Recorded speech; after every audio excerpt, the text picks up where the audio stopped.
Als wir zurück nach La Cruz kamen, sahen wir eine Gruppe Wale.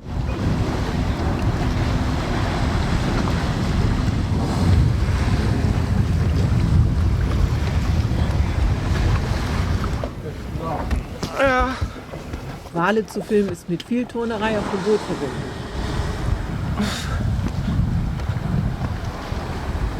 Und sie tauchen auch gerne immer mal wieder ab.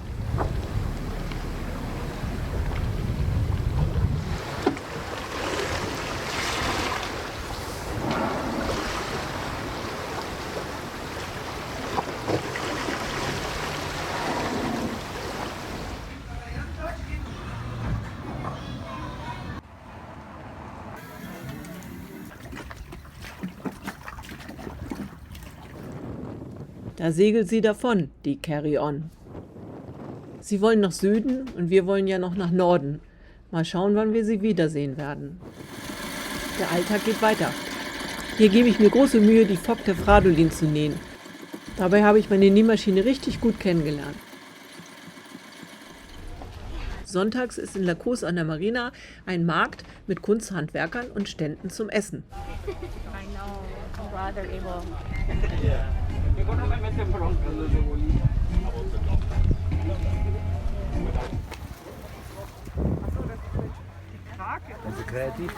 An diesem Stand kann man tolles Vollkornbrot nach chilenischem Rezept kaufen, das ganz genau wie deutsches Brot schmeckt.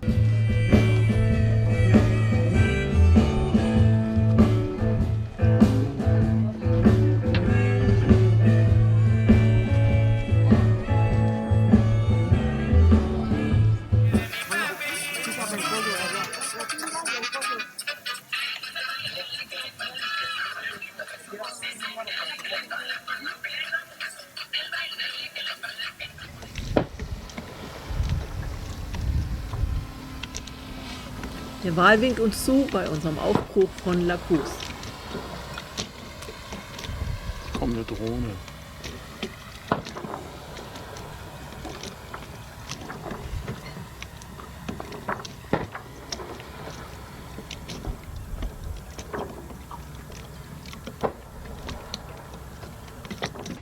Eine größere Strecke Wasser überquert man ja nicht einfach in einer geraden Linie. Das nächste kleine Video zeigt, wie Wetter und Windrichtung unseren Kurs beeinflussen. What shall we do with the drunken sailor? What shall we do with the drunken sailor? What shall we do with the drunken sailor? Early in the morning. Way, hey, up she rises. Way, hey, up she rises. Early in the morning. Pull out the plug and wet him all over. Pull out the plug and wet him all over. Pull out the plug and wet him all over. Early in the morning. Hier hatten wir Gebiete mit sehr starkem Wind hinter und vor uns. Get up she rises. Way, hey, up she rises. Early in the morning. What shall we do with the drunken sailor? What shall we do with the drunken Und weiter geht's.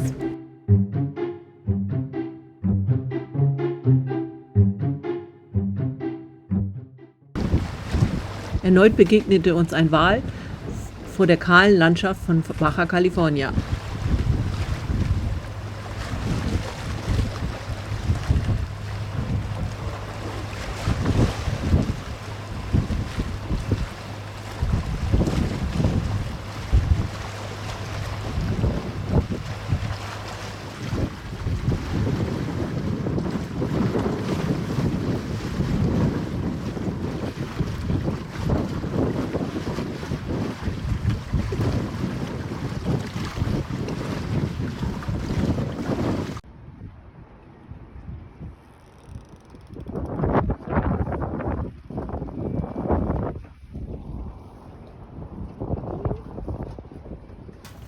In der Marina war der Wasserstand manchmal sehr niedrig. Da gehe ich dann lieber rückwärts die Rampe runter.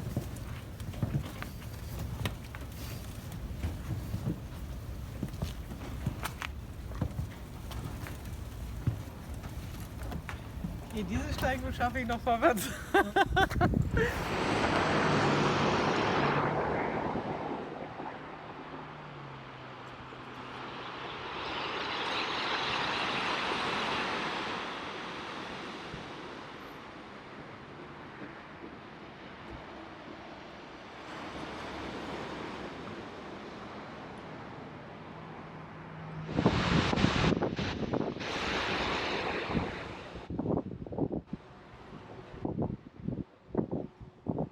Von Ensenada aus wollten wir über San Diego in die USA einreisen. Kommt man mit dem eigenen Boot, braucht man allerdings ein Visum oder ein ESTA, das vor weniger als 3 Monaten bei einer Einreise per Flieger initialisiert wurde.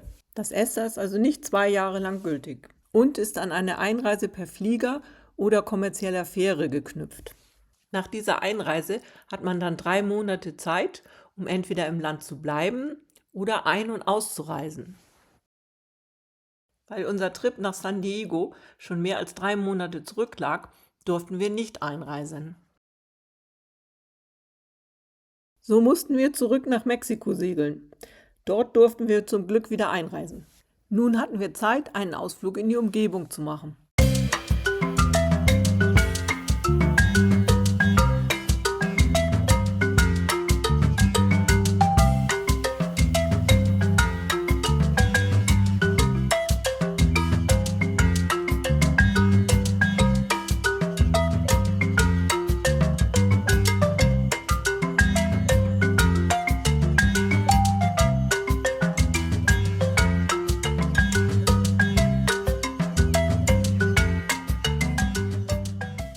Auch die Weinanbaugebiete im nahegelegenen Guadalupe Valley besichtigten wir.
Wir verlassen die Marina von Ensenada.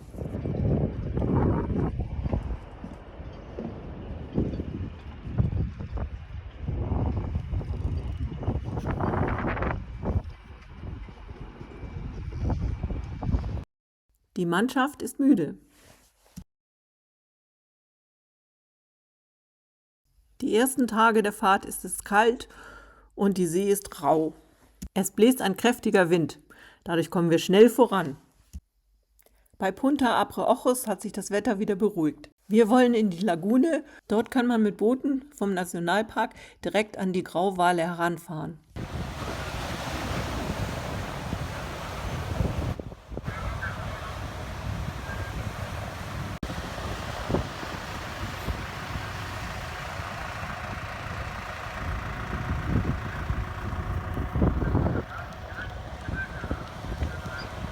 Der Ort selbst ist recht vereinsamt und hier starten auch keine Touren mehr. Mithilfe meiner Mini-Spanischkenntnisse und Maikas Italienisch schaffen wir es, Informationen einzuholen. Per Funk haben wir es geschafft, eine Tour zu organisieren aus dem Nationalpark heraus und wir werden direkt von unserem Boot abgeholt.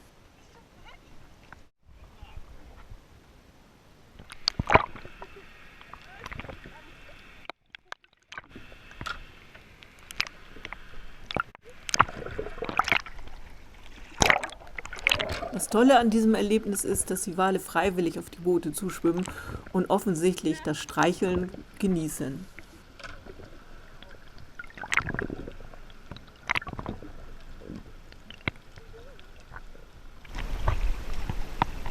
Bei Berthe Films gibt es ein extra Video zu diesem Abenteuer.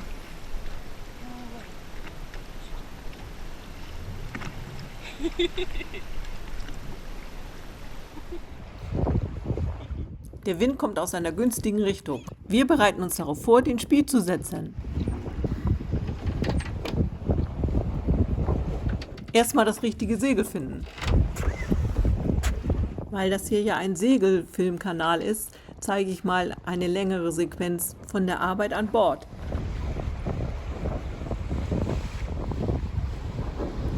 Los geht's! Das war doch der Eingriff da, oder? Ach nee, die sind beide rot, sorry. Die sind wir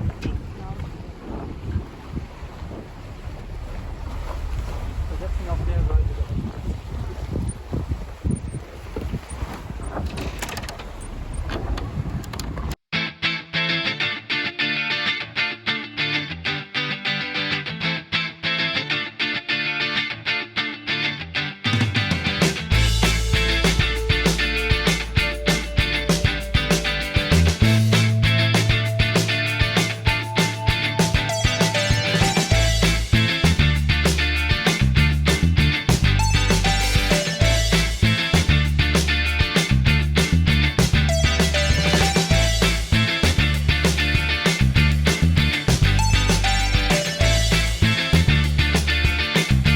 Wenn man die Schothorn und die Halsecken aus dem Segelsack nimmt, muss man aufpassen, dass das Unterlieg sich nicht verdreht.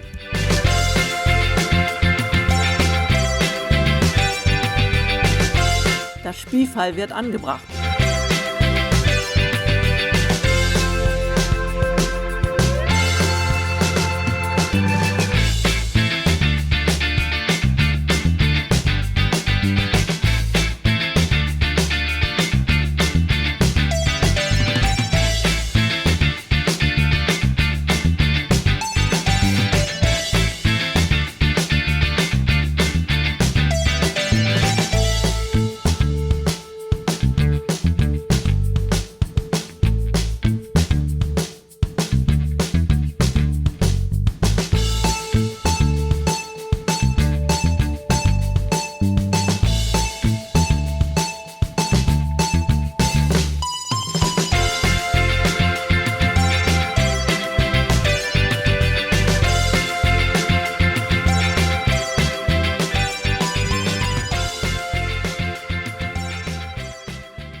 Jetzt kann das Segel gleich hochgezogen werden.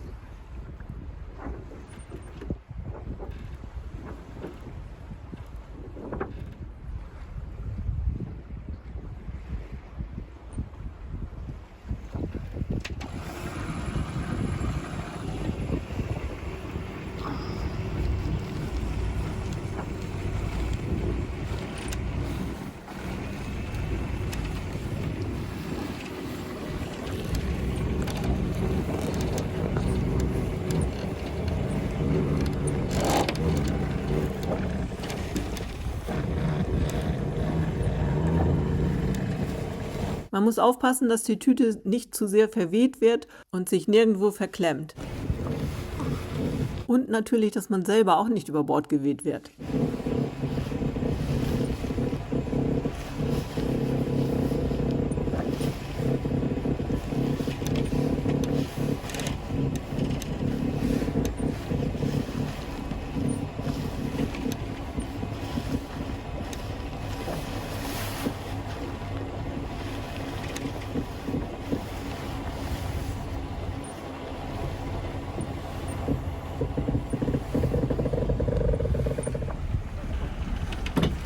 Gib mir noch nicht, bitte!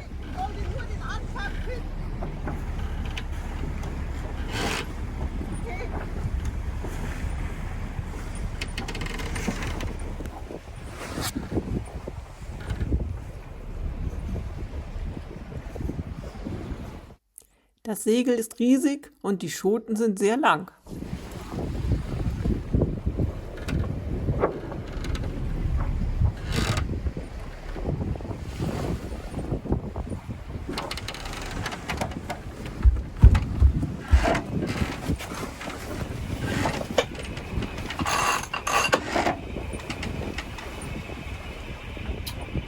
Der ist dann noch irgendwo verhakt.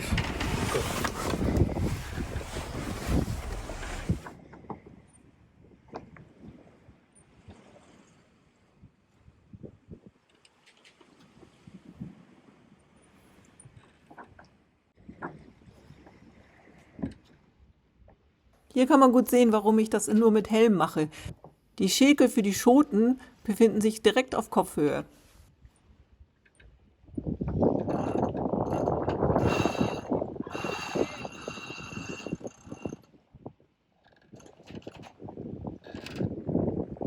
Deswegen trägst du den Helm?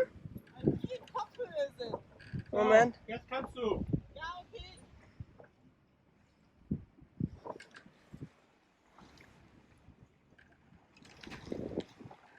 Bisschen blöd hier.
Ja, wir müssen ihn auf die andere Seite bringen.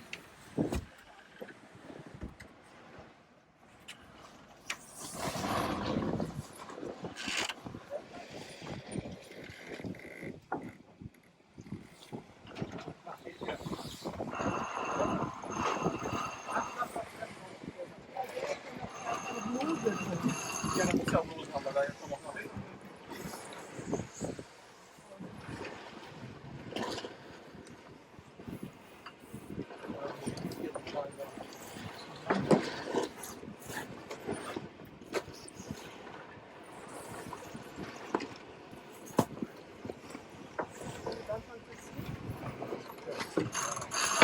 Der ist da irgendwo unten. Jetzt ist er da.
Nee, ist lose.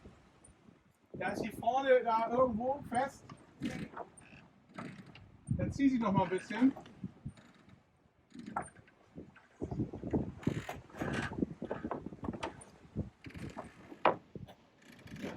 Die soll nicht unbedingt auf den Solarzellen liegen, bitte. Wenn das Segel dann steht, ist es ein tolles Segelgefühl. Mit Übung wird man auch immer schneller diese großen Segel zur Hand haben. Aber so schnell wie auf den Regattaschiffen sind wir nie geworden.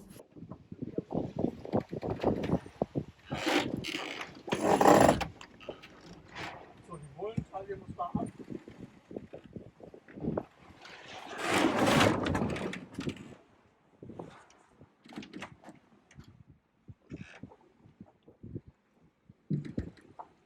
Gemeinsam kochen bringt am meisten Spaß. Das nächste Ziel ist Cabo San Lucas. Dort haben viele US-Amerikaner einen Sommersitz. Dementsprechend ist alles teuer dort.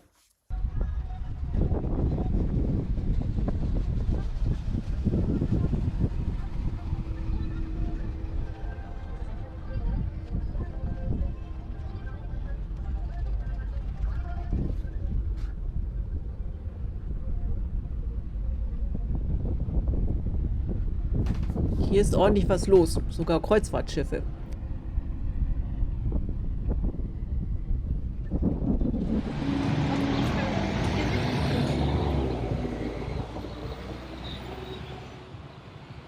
Eine besonders hübsche Ecke.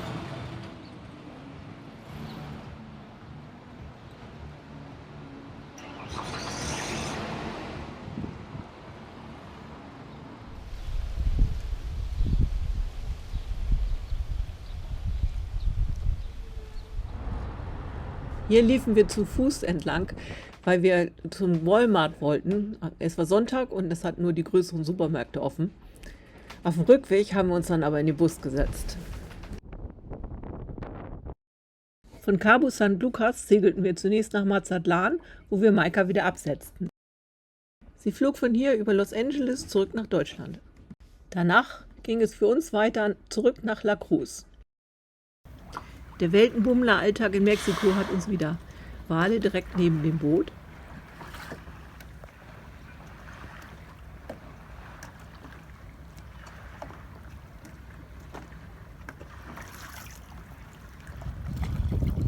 Und akrobatische Reparaturen. Man kann das nochmal hinten noch.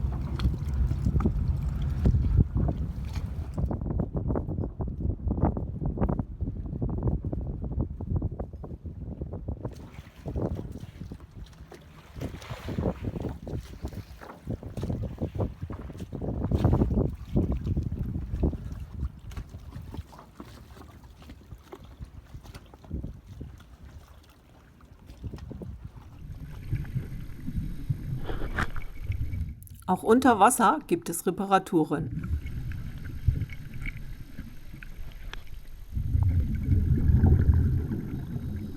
Hier tauscht Matthias die Opferanode aus.